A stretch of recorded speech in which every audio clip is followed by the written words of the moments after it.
Good morning friends. आज हम लोग पढ़ेंगे nature and purpose of business according NCERT. तो दोस्तों इसमें हम लोग देख लेते हैं, पहले हम लोग को पढ़ा मतलब क्या क्या इसमें पढ़ना है। तो सबसे पहले हम लोग को पढ़ना है concept of business, futures of business, profession and employment. मतलब ये सब हमें पढ़ना है इसमें, और classifying business activity and meaning of industry, trade and commerce. ये सब एक मतलब मेन पॉइंट्स है जो आप लोग को याद भी होने चाहिए। ट्रेड और कॉमर्स भी हम लोग इसमें डिस्कस करेंगे। Objective and natures of business and also it causes, मतलब बिजनेस का मोटो क्या होता है, उसका नेचर क्या होता है, ये सब भी हम लोग पढ़ेंगे। तो शुरू करते हैं।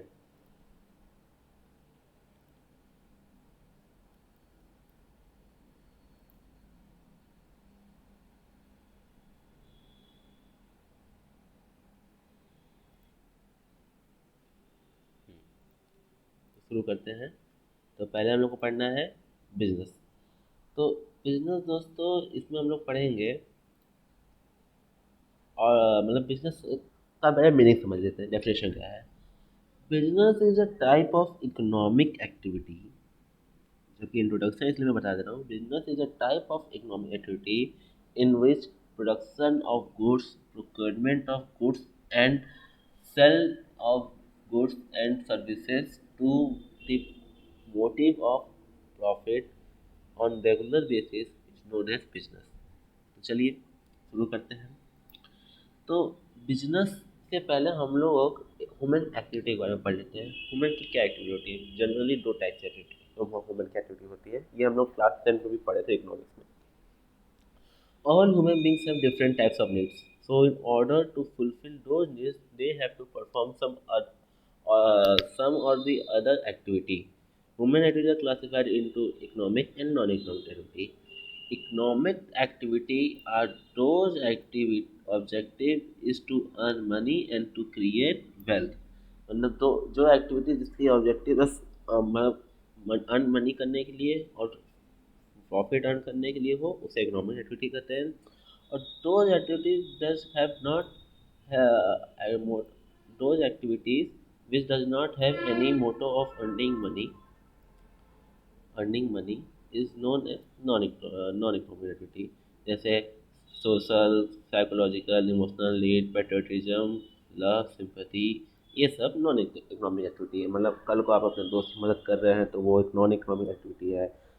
आप स्कूल जाकर पढ़ रहे हैं, वो भी इकोनॉमिक एक्टिविटी है। लेकिन अगर टीचर स्कूल में जाकर पढ़ा रहे हैं तो उसकी इकोनॉमिक एक्टिविटी है। ये एक प्लस पॉइंट, मतलब ये एक अच्छा एग्जाम्पल मैं बता रहा हूँ आपको समझाने का। अगर टीचर इस बता रहा है कि कैसे मतलब कैसे पढ़ाते हैं, क्या पढ़ाना है, तो वो उसकी इकोनॉमिक एक्टिविटी, क्योंकि उसे वहाँ पे जाकर वो पढ़ेगा तो अगर पढ़ाएगा तो उसे सैलरी मिलेगी, तो उसके लिए वो इकोनॉमिक एक्टिविटी है। लेकिन अगर हम लोग स्कूल जाकर पढ़ेंगे तो हम लोग के लिए नॉन इकोनॉमिक एक्टिविटी है, पर हम लोग का वो एक एसिड है। आगे कैरेक्टरिस्टिक्स ऑफ बिजनेस। चलिए तो पहले हम लोग बिजनेस शुरू करते हैं। तो पहला है characteristics of business. Business is an economic basically, क्योंकि बिजनेस में हम लोग प्रॉफिट जनरेट करते हैं और अर्न करते हैं। सो business is considered as an economic activity because it is undertaken with the objective of earning money, objective of earning money। ठीक, सिंपल सा है ये। वैसे आपको मैं दिखा दूँ तो ये डेफिनेशन में भी था बिजनेस के, जो यहाँ पे लिखा हुआ है छोटे में, मैं आपको दिखा दे रहा हूँ। ये कॉन्सेप्ट ऑफ बिजनेस में, business refers to those economic activities involving the purchase of production and sale of goods with services with a motive of, sorry ये गलत हो गया, with a motive of earning profit and satisfying human needs. ठीक, तो इसमें मैं आपको कुछ पॉइंट दिखा दे रहा हूँ जो आपको मतलब इससे आपको कैरेक्टरिस्टिक्स याद हो जाएंगे। जैसे पहला पॉइंट है business is an economic activity, ये पॉइंट याद कर लीजिए। इस पॉइंट से ही मतलब आप लोग का एक डेफिनेशन तैयार होगा। फिर उसके बाद है दूसरा पॉइंट हम लोग का involving the purchase of production and sale of goods, ये भी एक दो पॉइंट है। फिर एक पॉइंट और है मोटिव ऑफ अर्निंग प्रॉफिट, ये भी एक major point, motive of earning profit. फिर आता है हम लोग का satisfying human needs in society, नहीं ये एक पॉइंट नहीं, इसे आप हटा सकते हैं। 3 पॉइंट आपके डेफिनेशन में दिए गए हैं। Business refers to those economic activity involving in purchase of production and sale of goods and services with a motive of earning profit में आप 3 पॉइंट देख रहे हैं, सामने ही है कैरेक्टरिस्टिक्स, अगर आपको याद करना है तो। Business refers to those economic activity एक पॉइंट है, purchase production and sale of goods दूसरा point, motive of earning profit. और ये डेफिनेशन मैं बता रहा हूँ आधा मैंने जानबूझ के छोड़ा क्योंकि मुझे आपको एक चीज़ इसमें बताना था, तो मैं वो आपको यहीं पे लिखवा दे रहा हूँ। ठीक, यहीं पे मैं आपको बता दे रहा हूँ, ऑन रेगुलर बेसिस। हाँ, बिजनेस में जो भी होगा वो रेगुलर बेसिस पे होगा, ये याद रखिएगा, ये एक कैरेक्टरिस्टिक्स है। ठीक, अब आगे आते हैं। जो जो मैंने आपको बताया था वो आपको अब दिखना शुरू हो गया होगा। पहले मैंने बताया था इकोनॉमिक एक्टिविटी होता है, ये देखिए आगे इकोनॉमिक एक्टिविटी, इकोनॉमिक एक्टिविटी आ गया यहाँ पे, ये इकोनॉमिक एक्टिविटी होता है। फिर उसके बाद है हम लोग का production procurement of production and procurement of goods and services, ये भी मैंने डेफिनेशन में दिखाया था, ये भी आ गया। फिर है सेल और exchange of goods and services, ये भी आया था। और फिर जो मैंने आपको लिखवाया था dealing in goods and services at regular basis, ये भी है। और प्रॉफिट अर्निंग भी एक था, प्रॉफिट। मतलब कुल मिला के आपको 1 2 3 4 5 पॉइंट कैरेक्टरिस्टिक्स के आपको अपने डेफिनेशन से ही याद हो जाएंगे। तो ठीक है, इन लोग समझ लेते हैं कि क्या है ये सब। इकोनॉमिक एक्टिविटी, बिजनेस सर्च में एक इकोनॉमिक एक्टिविटी है जिसमें प्रॉफिट अर्निंग के मोटो से कोई काम होता है, तभी वो बिजनेस कंसिडर किया जाएगा। फिर production and procurement of goods and services, मतलब या तो आप गुड्स प्रोड्यूस कर रहे हैं, या तो उसे खरीद के सेल करने वाले हैं, या तो कोई सर्विसेज दे रहे हैं किसी को। तो ये सब है एक कैरेक्टरिस्टिक्स ऑफ बिजनेस। क्योंकि प्रोडक्शन कर रहे हैं तो वो आपका मोटिव है कि आपको उसे सेल आउट करना है। सेल आउट करना तो इकोनॉमिक एक्टिविटी है, और वो इकोनॉमिक एक्टिविटी में अर्निंग प्रॉफिट है तो बिजनेस है। और गुड्स एंड सर्विसेज आप भी रखते हैं, अब सर्विसेज आप मतलब किसी को देते हैं तो किस मोटिव से देते हैं, प्रॉफिट अर्निंग के मोटिव से। तो ये आपका एक इकोनॉमिक एक्टिविटी हो गया, और ये सब बिजनेस के अंदर आएगा। सेल और exchange of goods and services, there should be there should be sale और exchange of goods and services between seller and buyer. भैया वो बिजनेस ही कैसा जिसमें आप कुछ दे और लेना। बिजनेस का शुरुआत ही किस मतलब गुड्स को सेल और खरीदने से होता है। फिर वो भी रेगुलर बेसिस, ये याद रखिएगा, रेगुलर बेसिस पे सेल और एक्सचेंज होना चाहिए। ये नहीं कि एक बार हुआ और उसके बाद आप कहें आप बिजनेस में, ऐसा नहीं होता। फिर dealing in goods and services on regular basis, आ गया मेरा पॉइंट, ये इंपॉर्टेंट पॉइंट है। सिंगल डायरेक्शन से नहीं हो सकता, आपको बिजनेस में रेगुलर बेसिस पे काम करना है। ठीक, profit earning, the main purpose of business is to earn profit, a business can not survive without making profit. Business में आप जब भी मतलब कोई भी काम कर रहे हैं तो वो इकोनॉमिक एक्टिविटी कहा जाएगा। बिजनेस एक इकोनॉमिक एक्टिविटी है, और इकोनॉमिक एक्टिविटी वो है जिसमें आप प्रॉफिट अर्न कर रहे हैं। तो दोनों से मिला के बात ये होती है कि the main purpose of business is to earn profit, a business can not survive. ये देखिए अच्छा पॉइंट यहाँ पे है, a business can not survive without making profits. ठीक, फिर आता है uncertainty of return, every business invest money with the objective of earning profit. Every business invests money with the objective of earning profit, but but the amount of profit may vary. Also, there is always possibilities of loss. अगर आप accountancy पढ़े होंगे, उसका पहले chapter में दिया हुआ है प्रूडेंस और कंजर्वेटिज्म मेथड। तो यहाँ पे भी वही चीज़ दर्शाता हुआ दिखाता है, एवरी बिजनेस इन्वेस्ट मनी, मतलब हर कोई पैसा लगाता है बिजनेस में पैसा कमाने के लिए।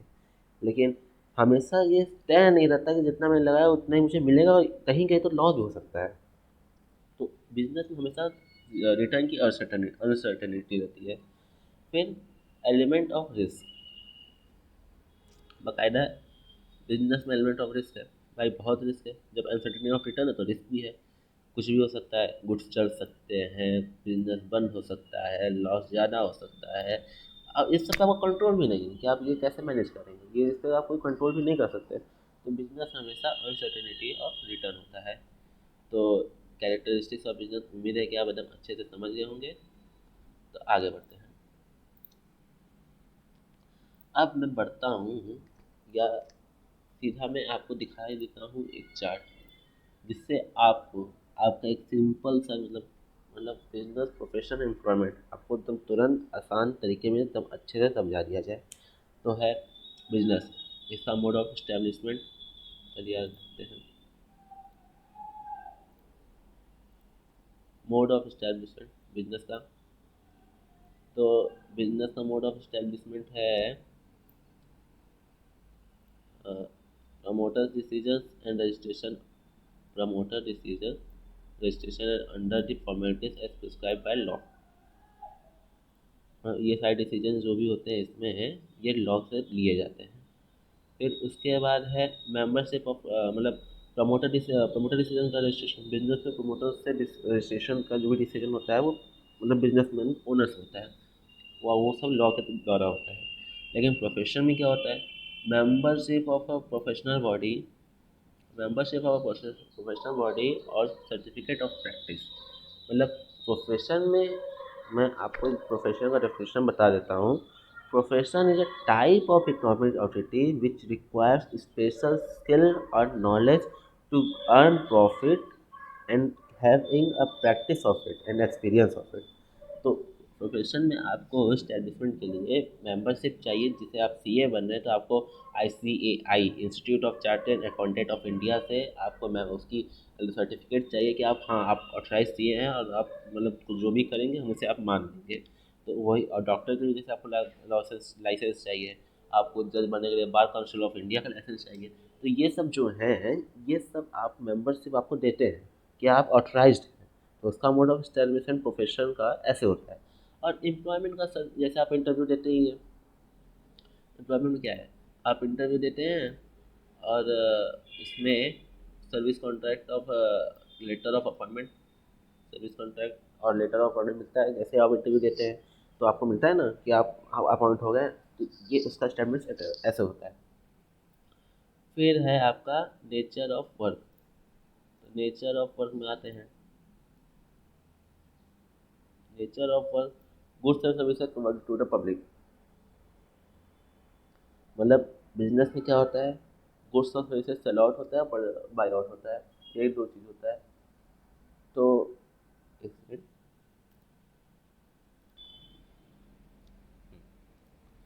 तो नेचर ऑफ वर्क में बिजनेस का goods and services provided to the public, मतलब कैरेक्टरिस्टिक्स में आपने पढ़ा था कि जो भी गुड्स एंड सर्विसेज होती हैं बिजनेस की, उसमें सेल आउट करने के पर्पज से लिया जाता है और वो पब्लिक को प्रोवाइड किया जाता है कि प्रॉफिट अर्न किया जाए।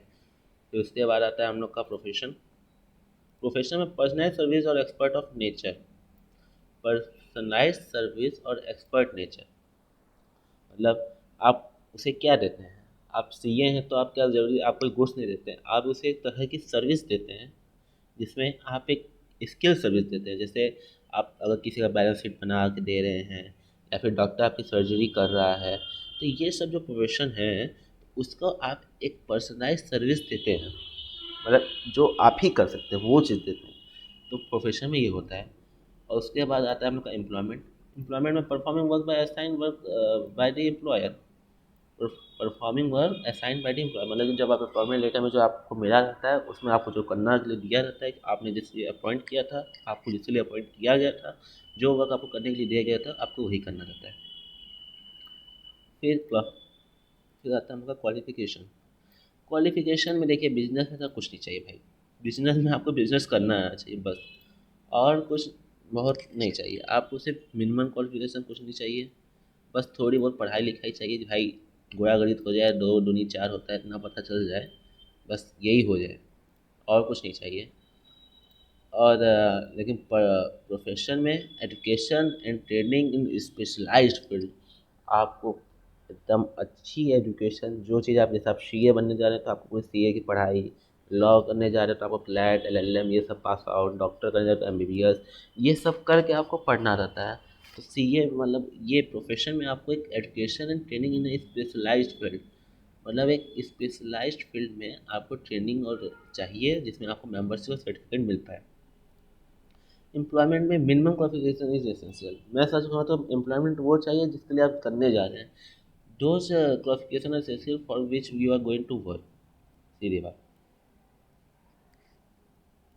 फिर बेसिक मोटिव, सीधी बात, अर्निंग प्रॉफिट। बिजनेस में अर्निंग प्रॉफिट, सीधी बात, हमें पैसा चाहिए भाई। उसका डेफिनेशन ही यही है। रेंडरिंग सर्विस पर्सनलाइज प्रोफेशन में ही होता है। अर्निंग वेजेस और salary by serving the employer. और बेसिक मोटिव में ये होता है कि भाई हम जिसके लिए काम कर रहे हैं उसको हम अच्छे से काम करके दें और वो हमें सैलरी दे। उसका यही मोटिव रहता है कि बस काम करें और हमें सैलरी मिले। बिजनेस में कैपिटल इन्वेस्टमेंट चाहता है, require as per size by the firm. जैसा आपका बिजनेस वैसा आपका कैपिटल चाहिए। लेकिन प्रोफेशन में लिमिटेड कैपिटल, बस एक ऑफिस खुल जाए मेरा, बस क्या चाहिए। अगर आप डॉक्टर हैं तो एक चैम्बर चाहिए आपको कहीं भी बैठने के लिए। सीए हैं तो ऑफिस चाहिए। ये सब आपको चाहिए। Limited capital necessary for establishment. Employ में कोई कैपिटल नहीं चाहिए, बस सीधा काम करिए। बिजनेस में प्रॉफिट मिलता है, प्रोफेशन में प्रोफेशनल फीस मिलती है, और एम्प्लॉयमेंट में सैलरी मिलता है। आप प्रैक्टिस करेंगे तो आपको प्रोफेशनल फीस मिलती है। कभी भी आप डॉक्टर को सैलरी नहीं देते, आप उसे फीस देते हैं। बिजनेस में आप जो भी उसे देते हैं वो तो प्रॉफिट कमा के ले, मतलब वो तो मोटिव ही है उसका प्रॉफिट कमाने, तो उसे रिवॉर्ड प्रॉफिट ही मिलेगा। एम्प्लॉयमेंट में आप काम करते हैं तो उसे सैलरी मिलती है। ठीक। अब आते हैं हम लोग इकोनॉमिक ऑब्जेक्टिव्स पे। तो चलिए शुरू करते हैं। Business is an economic activity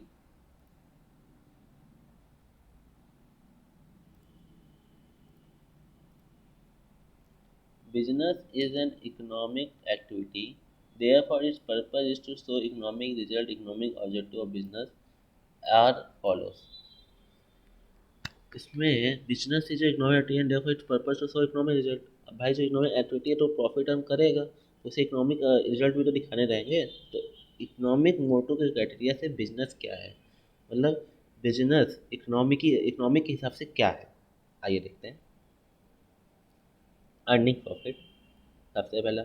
भाई इकोनॉमिक एक्टिविटी पहले प्रॉफिट अर्न करेगा, इकोनॉमिक एक्टिविटी यही डेफिनेशन है। और ये अकाउंटेंसी का रूल है। चलिए मैं रूल भी यहीं पे लिख देता हूँ। चलिए मैं रूल लिख देता हूँ यहीं पे। इकोनॉमिक देखिए प्रॉफिट का क्या रूल है। प्रॉफिट इक्वल्स टू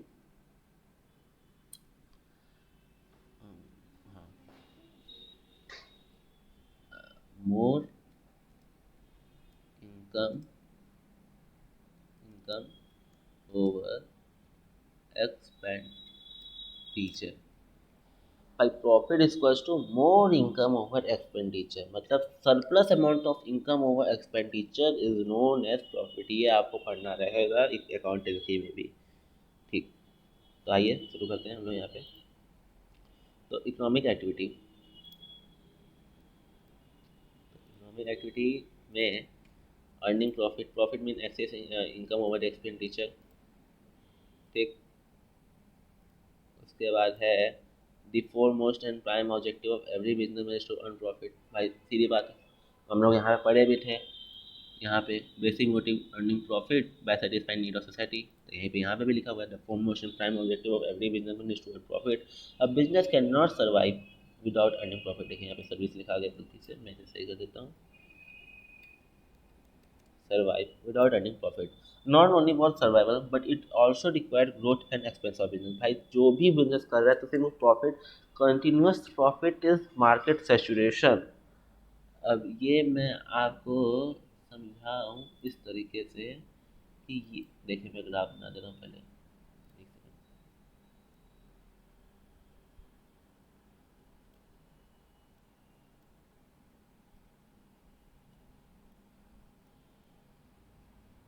ये,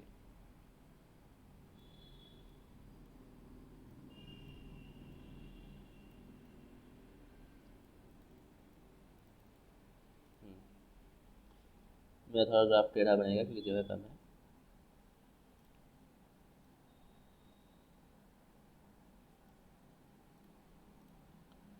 जो मार्केट सैचुरेशन होता है वो कुछ इस प्रकार होता है, दिख नहीं रहा है क्योंकि मैं बात करता हूँ।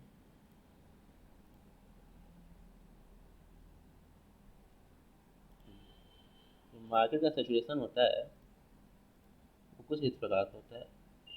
ये एक बार उठा और ये फिर झम से नीचे। तो ये जो चीज़ होती है इसे कहते हैं मार्केट। जब आपका ये उठा उठा तो मतलब आप प्रॉफिट कमाना शुरू किए।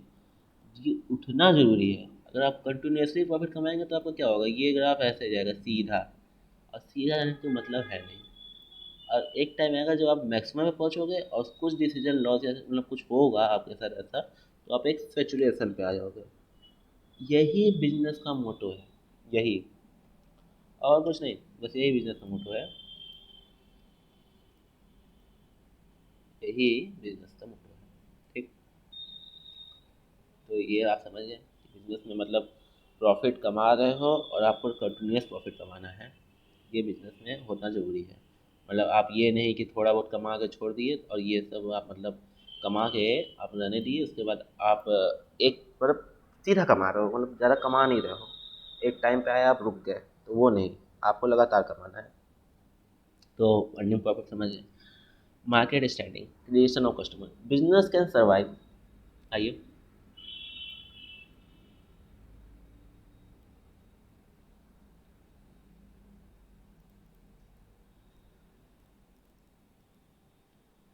छोड़िए, चलो सीधा ही कर देता हूँ।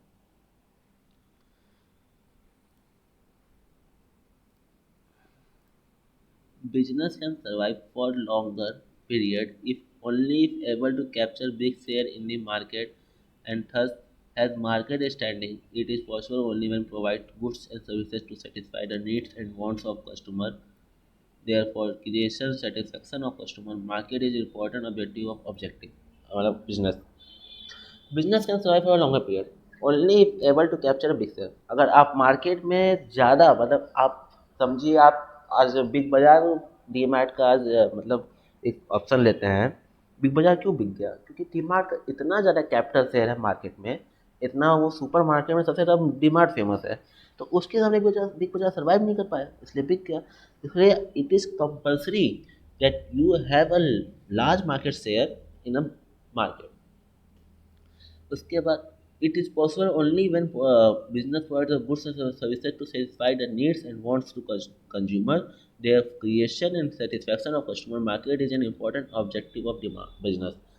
हमेशा आप अपने कस्टमर को सुविधा, अच्छे rate, fair price, reasonable rate, discount offers देते रहेंगे तो आपके कस्टमर्स बनते रहेंगे और आपका मार्केट स्टैंडिंग बनता रहेगा। ये ही मार्केट का मोटो है। मार्केट बनाने का यही एक तरीका है। तो उम्मीद है आप लोग समझ गए होंगे। डाउट वगैरह फिर कमेंट सेक्शन में बताएं, मैं फिर बता दूंगा। Innovation, innovation means making new products, adding new features, old products for making it more useful. Improving method of production, distribution, exploring new market. In these days of competition, a business can be successful only when it creates better machine, improved techniques and new varieties. मतलब मैंने drawing ये कर दी, मैं हटा ही दूँगा, ऐसा छोड़िए। तो innovation means making new products. भाई आप इनोवेटिव होइए ना। आप एक एंटरप्रेन्योर, आपका नाम सुना होगा एंटरप्रेन्योर का। वो क्या होता है, वो ह्यूमन की मतलब नीड्स को देखता रहता है, वो समझता रहता है कि कहाँ क्या ज़रूरत है। तो वो उस इनो देखते नीड को देखते हुए वो एक नया चीज़ बनाता है जिससे आप न्यूली रिकॉग्नाइज होते हो। तो यही चीज़ इनोवेशन करता है। Optimum utilisation of resources, optimum utilisation of resources मतलब if the, it refers to the best use of man, material, money, and machinery employed in business. Resources of business are scarce that must be utilized in the possible manner that enable maximum benefit from their resource। मतलब आप employ रख रहे हो, आप उस employ से इतना work करवाइए कि आपका पूरा यूटिलाइज हो जाए। मतलब आप जो भी उसके साथ करवा मतलब जितना भी उसके साथ काम कर रहे हो तो इतना पूरा कीजिए। और ऐसे मैनेजमेंट स्किलफुल एम्प्लॉय रखिए कि उसके साथ आप अच्छे से मतलब काम भी कर सको, वो एकदम बेस्ट है अपना, और उसके साथ पूरा यूज़ करो उसका, कि आपका बिजनेस ग्रो हो। इम्प्रूविंग प्रोडक्टिविटी, अब अपने मतलब every business enterprise must aim at greater productivity to ensure continuous survival and growth. तो उसके साथ मतलब अपने आप को प्रोडक्टिविटी होना चाहिए। बिजनेसमैन हमेशा प्रोडक्टिव होना चाहिए। वो इंश्योर करे कि सर्वाइवल और ग्रोथ हमेशा होती रहे। मतलब wastage of making efficient machine equipment human resource मतलब समझिए, प्रोडक्टिविटी बढ़ाने का क्या तरीका है। या तो आप ज़्यादा मैन पावर लगा दीजिए, लेकिन इससे आपके वेजेस बढ़ जाएंगे।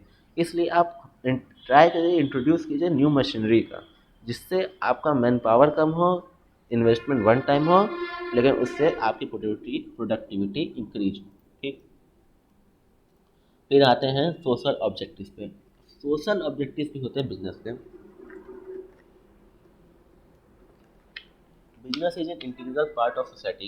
It makes use of resources of society. It earns profit.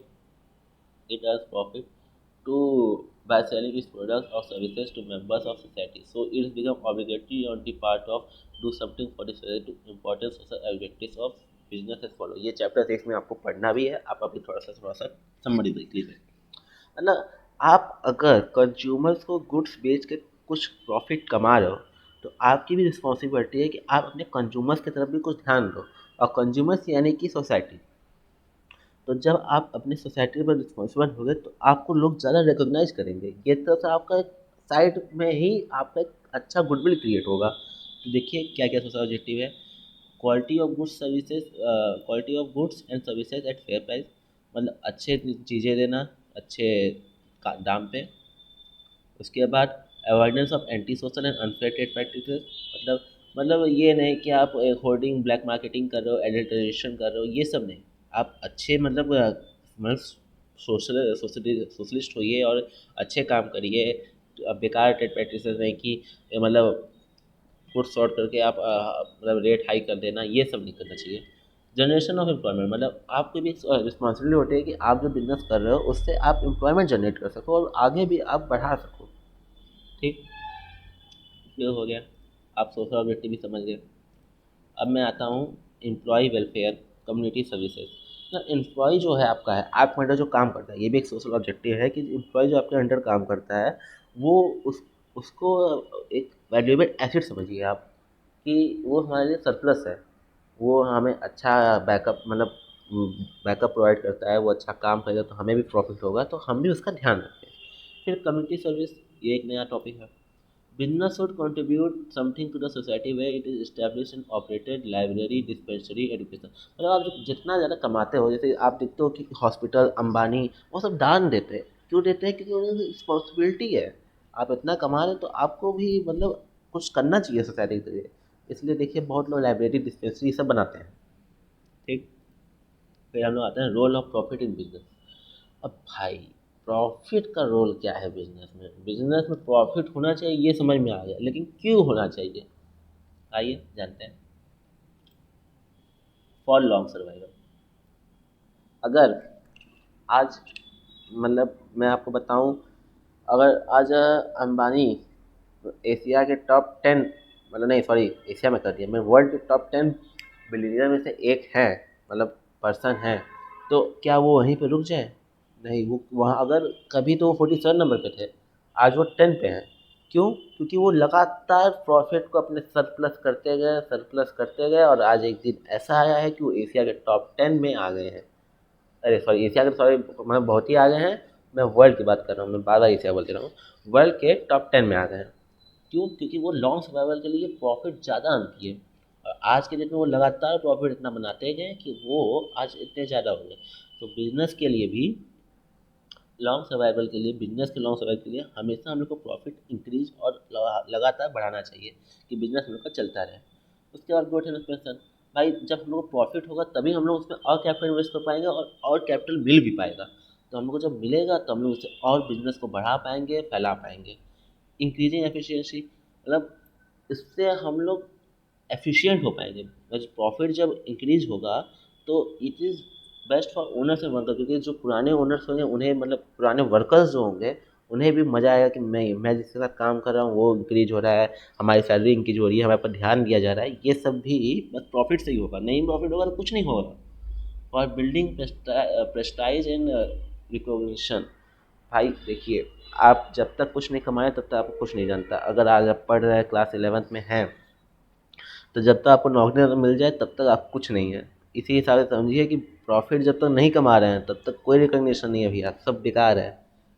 फिर आइए 11, मतलब 11 में दूसरे स्लाइड पे। अब हम लोग आते हैं इंडस्ट्री पे। इंडस्ट्री क्या होती है? देखिए, जनरली इंडस्ट्री बहुत तरह की होती है, आइए हम लोग डिस्कस करते हैं। Primary industry. Primary industry include those activities which is natural resources material for other industries. Primary industries are two types. Primary industries क्या होती है मैं बता देता हूँ।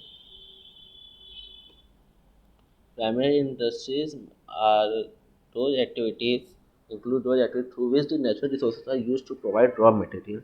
मतलब जैसे आप क्लासमेट की कॉपी देखो, क्या है वो आपके लिए फिनिश मटेरियल है, लेकिन क्या वो फिनिश होता है? ऐसा नहीं फिनिश होता है।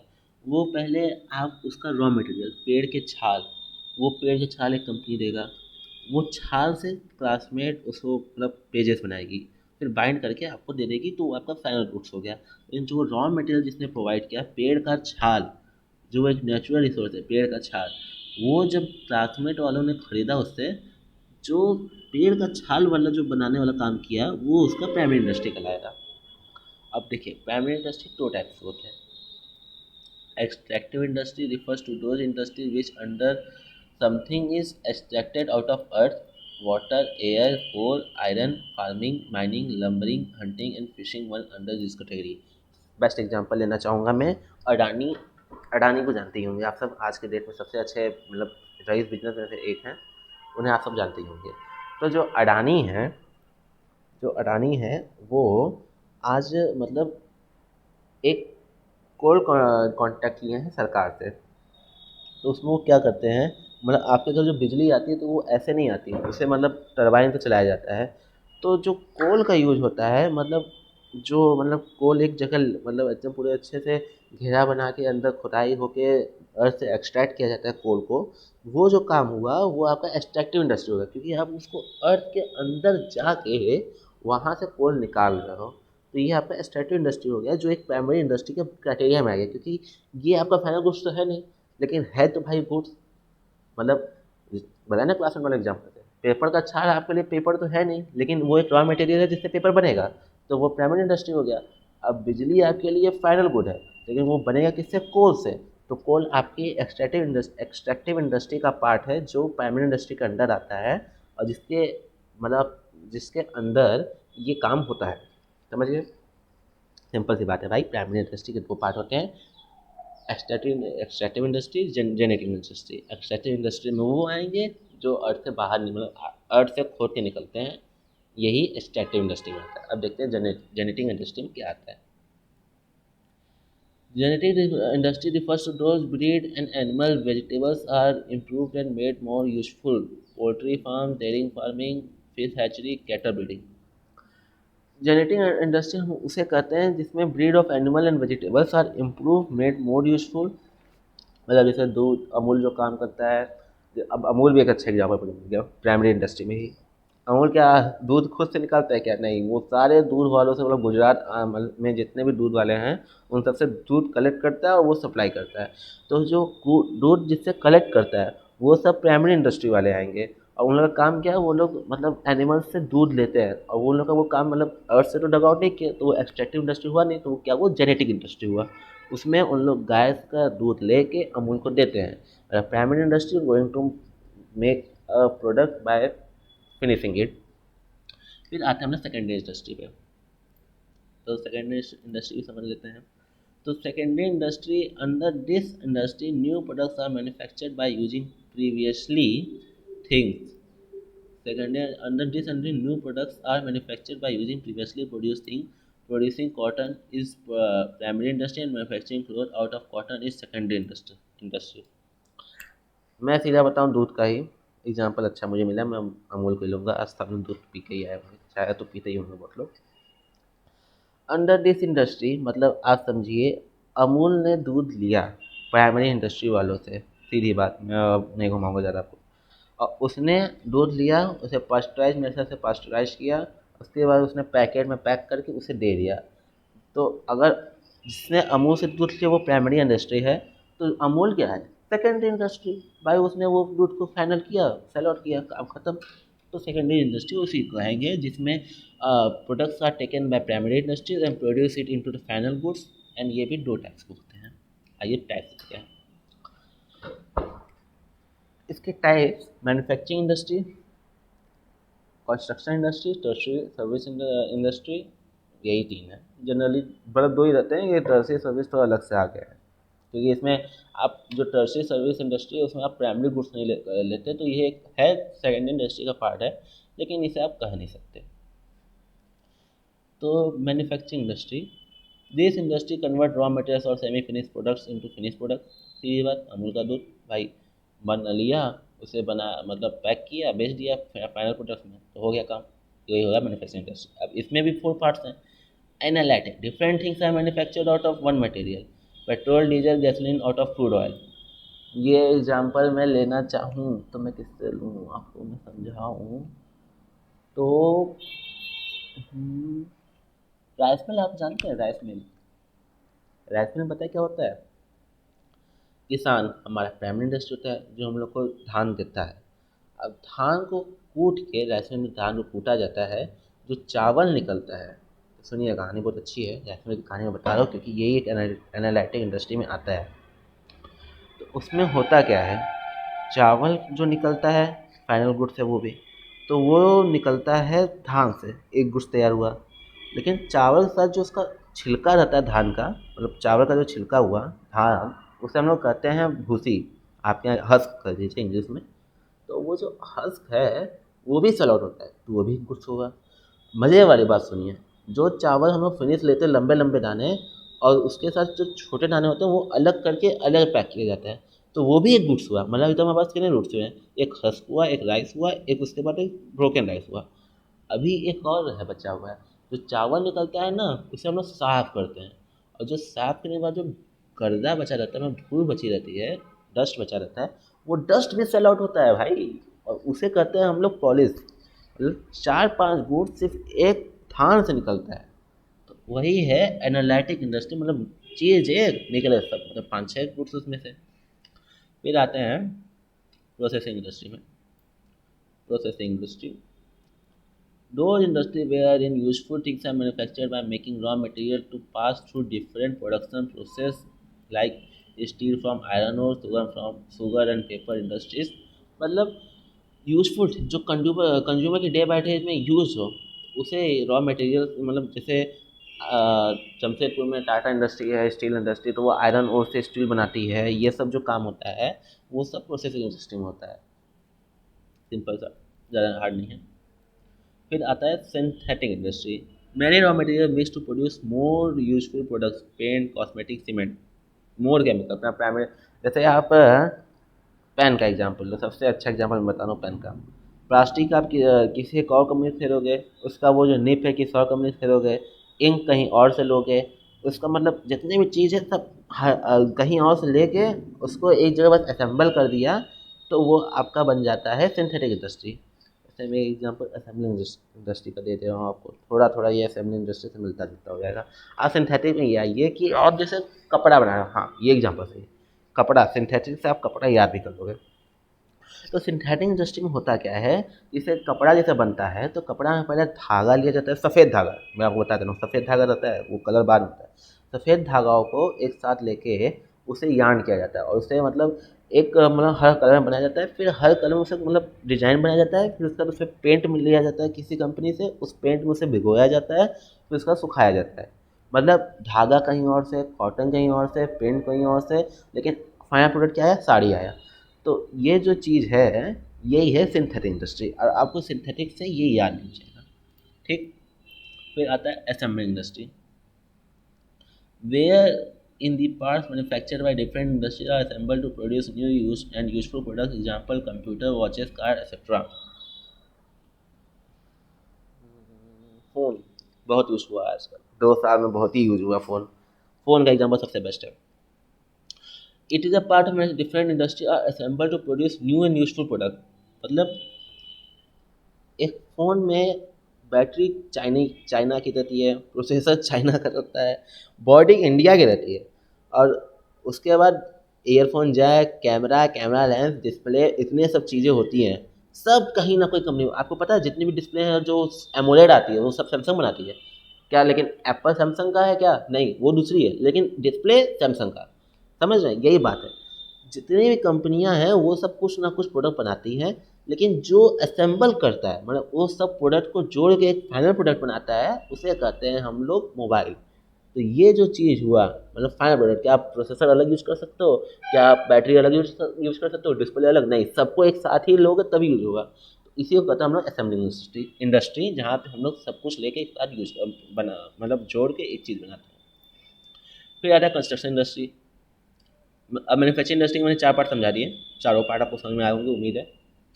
Construction industry, industry that are involved in the construction of building, dam, bridges, road as well as canal। PWD को आप एग्जाम्पल ले सकते हैं, लेकिन वो है तो एक कॉर्पोरेशन अलग से, वो आपको थर्ड फोर्थ चैप्टर में समझ में आएगा। लेकिन अभी आप पीडब्ल्यू का लीजिए, जो कंपनी मतलब डैम ब्रिजेस बना रही है, और वो तो वो भी तो एक फाइनल प्रोडक्ट है भाई। सीमेंट कहीं और का लिया, वो सब कहीं और कर लिया, लेकिन एक चीज़ बना रही है, डैम बड़ी सी, रोड बड़ी सी, तो वो सेकेंडरी इंडस्ट्री है भाई, क्योंकि वो तो फाइनल गुड्स दे रही है ना। तो कंस्ट्रक्शन इंडस्ट्री भी एक सेकेंडरी इंडस्ट्री है। फिर आइए हम लोग का टर्सरी और service industry.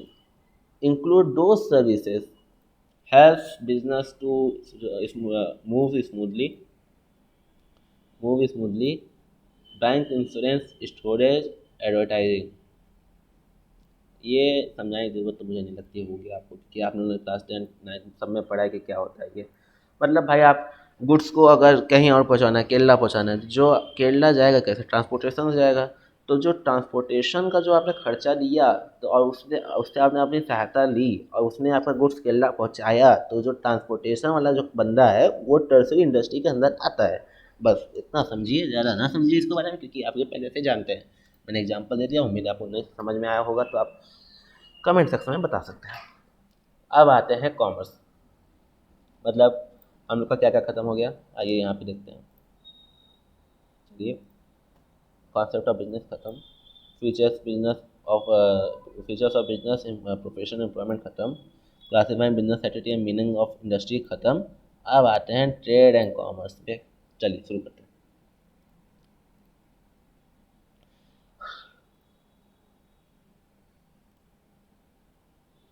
Trade and commerce. Commerce refers to all those activities which are concerned with the transfer of goods and services from the producer to the consumer.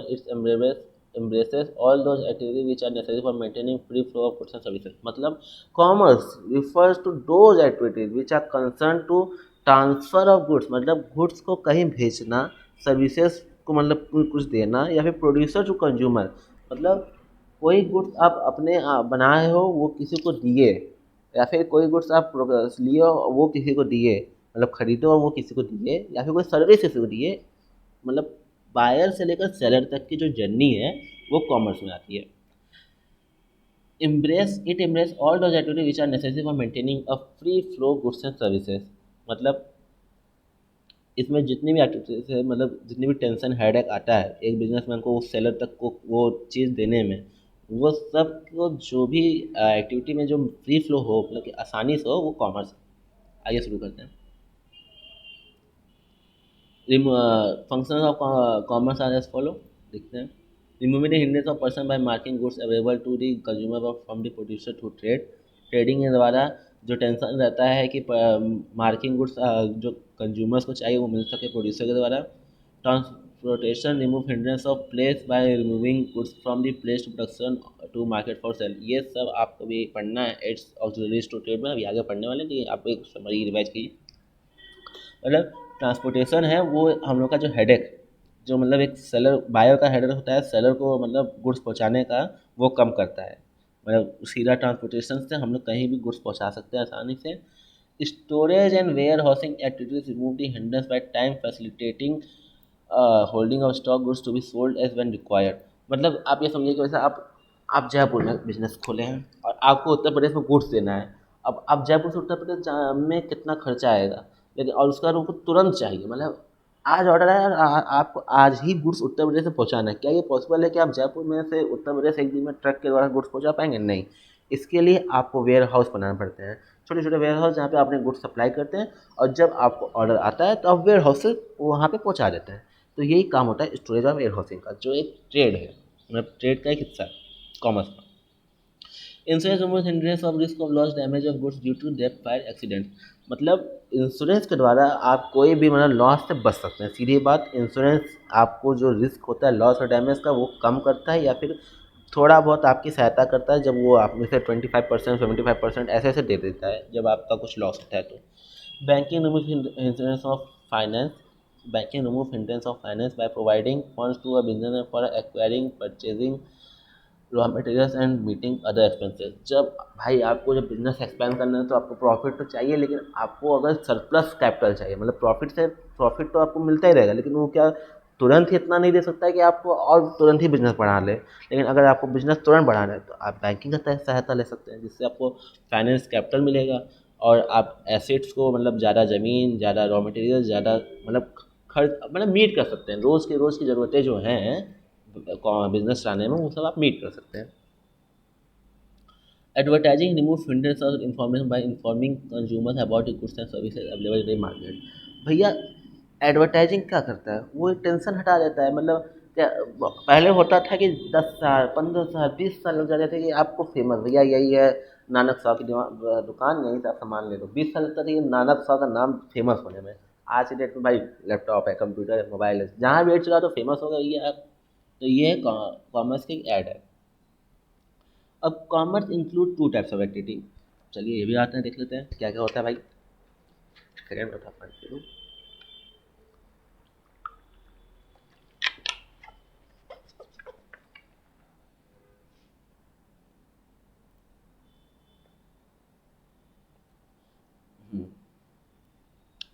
Commerce include two types of activity. First trade. Trade क्या होता है पहले ये समझ लेते हैं। Refers to buying and selling of goods and services with the objective of earning profit. It is classified into categories. मतलब trade वो है जो बिजनेस है। सिंपल सी बात समझिए आप, ट्रेड वही है, उसी का एग्जांपल समझ लीजिए। एक थोड़ा सा बस आपको थोड़े कैरेक्टरिस्टिक्स जो बिजनेस में आपको याद करने हैं तो वो नहीं करने हैं, बस इतना याद करना है। बाइंग एंड सेलिंग मतलब गुड्स को खरीदना और उसको बेचना, और ये दिमाग में रखना कि प्रॉफिट उसे कमाना है, उसी को ट्रेड कहते हैं। सिंपल। अब ये दो तरीके होते हैं। Internal trade take place within a country और external trade.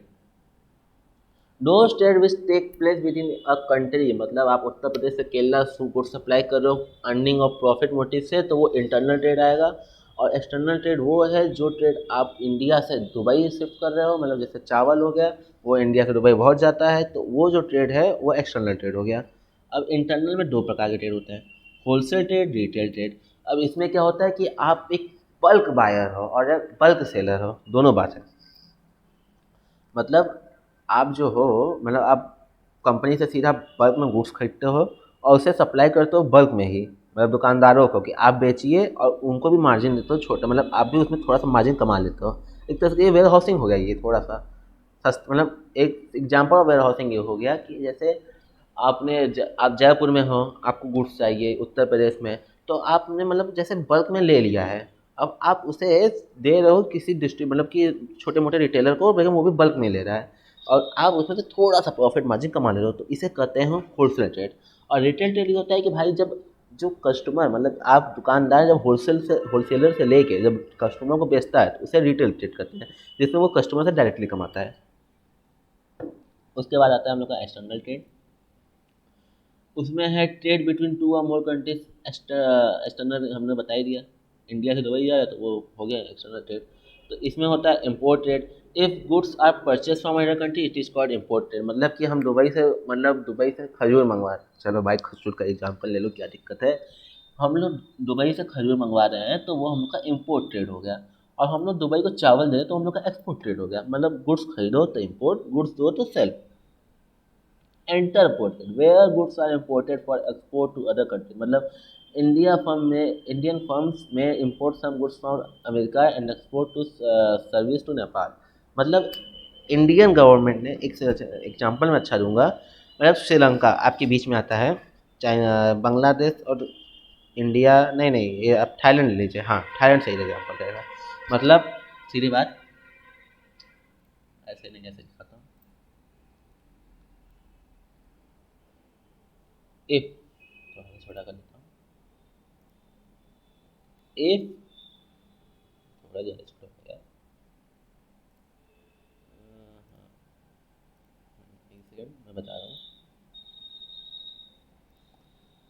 if India, if India is taking goods of Sri Lanka to export Dubai, जो ये काम हुआ इसे कहते हैं इंटरप्रेटेड। इसमें इंडिया ने श्रीलंका से गुड लिया, उसे दुबई एक्सपोर्ट कर दिया, ये इंटरप्रेटेड हो गया। अब आता है ऑक्सिलरी टू ट्रेड। सिंपल सी बात है, कुछ ज़्यादा घबराइए मत। ऑक्सिलरी ऑफ ट्रेड मैं समझा भी चुका हूँ, ये पूरा पॉइंट ये मैं आपको दिखा देता हूँ। Second,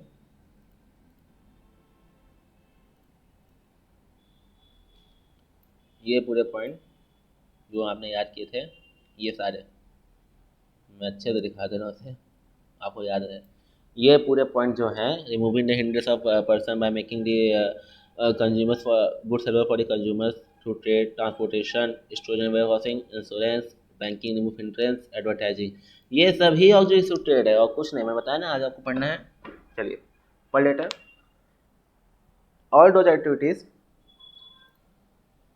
All those activities which help in removing various hindrances which arise in connection with the production and distribution of goods called outreach to trade। अब मतलब जो भी एक्टिविटीज़ मतलब प्रोवाइड की जाती है बिजनेस को, जिससे हम लोग का टेंशन एक मतलब हल्का हो, उसे कहते हैं outreach to trade। Transportation communication, मतलब the production of goods take place at one place where these are demanded in different parts of the country। the obstacle place is removed by the transport। मतलब जयपुर से goods किला भेजना है तो भाई transportation द्वारा भेज दो, अगर तुरंत नहीं चाहिए तो। बैंकिंग एंड फाइनेंस, भैया बिजनेस को फंड चाहिए, बिजनेस को एक्सपेंड करने के लिए, तो वो बैंकिंग एंड फाइनेंस यूज़ कर सकता है। तो ये है हम लोग का दूसरा ऑक्सिलरी टू ट्रेड, ये हम लोग का पहला था। अब हम लोग तीसरा है इंश्योरेंस। गुड्स लॉस हो सकता है, डैमेज हो सकता है, तो ये सब हम लोग का इंश्योरेंस सिक्योर करता है। इंश्योरेंस हम लोग का ये सिक्योर करता है। फिर वेयर हाउसिंग मैंने बताया था। There is generally a time lag between the production and consumption of goods। This problem can be solved by the storing goods in warehouse from the time to production till the time they are demanded by the customer। एक example मैं इस पे आपको दूँ, फिर से मैं चावल पे ही आता हूँ क्योंकि चावल का बहुत एग्जाम्पल है, अच्छा एग्जाम्पल है चावल भाई, मजाक नहीं, सब खाते भी तो हैं। मतलब चावल जब आप प्रोड्यूस करते हो ना, तो वो होता है ठंडी के सीज़न में, मतलब वो कुटाया जाता है ठंडी के सीज़न में, लेकिन चाहिए तो आपको साल भर। कैसे करोगे भाई, होता तो बस ठंडी में ही है, कैसे साल भर उसको दे दोगे। तो ये जो नीड आपको जो पूरी करनी है, उसके लिए आप जितने चावल है सबको तैयार करके स्टोर करते हो कि जब कस्टमर मांगेगा एनी टाइम तो उसे हम दे सकते हैं। तो वही वेयर हाउसिंग है। मतलब प्रोड्यूस के दिसंबर में बेच रहे हैं, पूरा दिसंबर टू जनवरी तक, मतलब दिसंबर टू दिसंबर या अगले साल तक बेचेंगे, तो वो वेयर हाउसिंग हो गया। एडवर्टाइजिंग मैंने आपको बता ही दिया। एडवर्टाइजिंग वो है जिसमें आप एडवर्टाइजिंग तो वो है जिसमें आप गुड्स एंड सर्विसेज का प्रचार करते हो कि आपका गुड्स फेमस हो जाए और आपको जल्दी बिके। फिर आते हैं बिजनेस रिस्क पे। भैया बिजनेस खोलना इतना आसान थोड़ी नहीं, बिजनेस रिस्क भी बहुत बड़ा चीज़ है। तो आइए बिजनेस पढ़ लेते हैं। Business risk refers to the possibility of inadequate profits or even losses due to uncertainties or unexpected events। हमेशा यही नहीं होता। मुकेश अंबानी अमीर हो गए तो जरूरी थोड़ी ना कि अनिल अंबानी भी अमीर हो जाए। भाई बिजनेसमैन तो वो भी थे, पैसा तो उनके पास भी था, क्यों नहीं अमीर हो गए? क्यों? गलत डिसीजन लेने से। आइए पढ़ते हैं nature of business risk. Business risk arise due to uncertainties, lack of knowledge of what is going to happen in future। पता ही नहीं भाई फ्यूचर में क्या होने वाला है। आज आप पेन की दुकान खोल के बैठे हैं, क्या पता था सब लोग टैबलेट पर लिखना शुरू कर दे, पेन आपका बिके ही ना। ये भी हो सकता है। Future to create uncertainties in business, it may be due to natural calamities, changes in demand and price and strikes. कुछ भी हो सकता है, मैंने बताया ना, डिमांड ही खत्म हो जाए। अब पेन आप बना के बेच रहे हैं और टैबलेट का ज़माना आ गया है, भैया स्मार्ट पेन चल रहा है, अब आपको कोई पेन ही नहीं खरीद रहा है, क्या कर सकते हैं? नहीं होगा कुछ। बिजनेस रिस्क है भाई। Business risk is an essential part of every business. No business can avoid risk. भाई सच में कोई भी बिजनेस रिस्क अवॉइड नहीं होता है। आप रतन टाटा, इतने बड़े टाटा इस इंडस्ट्री के मालिक, चेयरपर्सन, क्या उन्हें पता नहीं था कि नैनो चलने वाली नहीं है? लेकिन उन्होंने नैनो पर जान झोंक दी। सबसे सस्ती कार लखटकिया बन के रह गई, भैया 1 लाख में बिकती है, बेकार है, गरीबों की गाड़ी है। इतना बड़ा रिस्क उनको लॉस हुआ। भाई कोई नहीं, मतलब रटन टाटा सोचिए पीढ़ी दर पीढ़ी कमाते चले आ रहे हैं, लेकिन उनको भी रिस्क उठाना पड़ा नैनो से। सोच लीजिए, ये एग्जाम्पल अच्छा मिल गया आपको। Degree of risk depends upon the natural and size of business. Level of risk is, देखिए डिग्री ऑफ रिस्क में ज़्यादा कुछ बड़ी बात नहीं है, वो एक डिटरमाइन करता है कि कितना बड़ा लॉस और कितना बड़ा रिस्क है जब आपकी बिजनेस बड़ा या छोटा है। तो level of risk is smaller for scale of business while it is higher for scale of organisation. देखिए इसको मैं समझा दूँ। Level of risk is lower for small scale business, मतलब 1,000 रुपये काम कर रहे हैं, अब 1,000 रुपये का बिजनेस खोले हैं चाट पापड़ी का, तो अब उसमें लॉस आपको करोड़ों का नहीं होगा भाई, उसमें लॉस आपको 100 ही 200 का होगा, जो बहुत बड़ा लॉस नहीं हो सकता। लेकिन अगर आप लार्ज स्केल ऑफ बिजनेस खोले हैं, करोड़ों की कंपनी है, तो उसमें करोड़ों से क्या ज़्यादा, उससे भी ज़्यादा लॉस होता है, क्योंकि उसमें आप इन्वेस्ट किए रहते हैं, लाइबिलिटी ले लेते हैं, बहुत कुछ है उसमें, तो उसमें लॉस ज़्यादा होता है। ठीक, फिर आते हैं कॉजेस ऑफ बिजनेस रिस्क पे।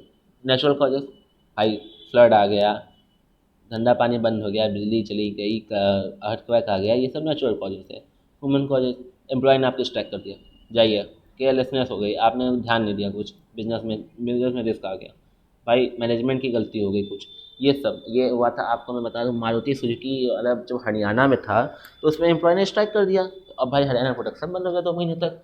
अब मारुति सुजुकी को कितना लॉस हुआ, कार ही नहीं प्रोड्यूस हो पाई। तो ये सब ही एक बिजनेस रिस्क होते हैं, जो ह्यूमन कॉजेस होते हैं। नेचुरल रिस्क में तो आप पढ़ ही लिए, फ्लड, अर्थक्वेक, सुनामी, अब फैक्ट्री उड़ के बढ़ गई भैया तो क्या किया जाएगा। Economic causes, they are related to change of loss, chance of loss due to change in market condition, fluctuation in demand and prices competition. बना रहे हैं खजूर, बिकने लगा काजू कतली, कौन पूछेगा आपके खजूर को, समझ रहे हैं। बना रहे हैं खजूर, बिकने लगा काजू कतली, अब आपको खजूर को कोई पूछेगा, प्राइस कम करनी पड़ेगी, डिमांड चेंज हो गई, ये सब हो गया, ये सब इकोनॉमिक कॉजेस है। फिजिकल कॉजेस, मैकेनिकल डिफेक्ट्स और failures may lot to losses, bursting of boiler और मशीन में कॉज डेथ और डिस्ट्रक्शन। अब भाई आप ही मर गए, ये भी हो सकता है आप ही मर गए, आप मशीन के पास थे आप ही मर गए। चलिए बिजनेस ही खत्म जब आप खत्म, अगर आप प्रोपराइटर है तो बिजनेस खत्म जब आप खत्म, भाई प्रोपराइटर में यही होता है, इसलिए प्रोपराइटर के डिसएडवांटेज है, मैं आपको सेकंड चैप्टर में बताऊँगा। फिर आता है हम लोग का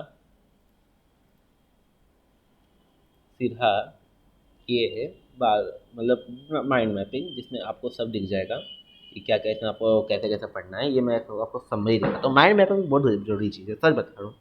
माइंड मैपिंग एक नेसेसरी चीज़ है, इससे आप समझ सकते हो कि आप क्या पढ़ना है और कैसे पढ़ना है। तो आप माइंड मैपिंग देख लीजिए एक बार, इसमें कैसे कैसे पढ़ना है, और आप इसका स्क्रीनशॉट ले लीजिए, नोट्स चाहिए तो कमेंट सेक्शन में डाल लीजिए, वैसे मैं नोट्स आपको डिस्क्रिप्शन में लिंक भेज दूँगा, उससे आप नोट्स डाउनलोड कर सकते हैं। तो हम लोग का पहला चैप्टर वन शॉट में ख़त्म होता है, जो है nature and purpose of recording business.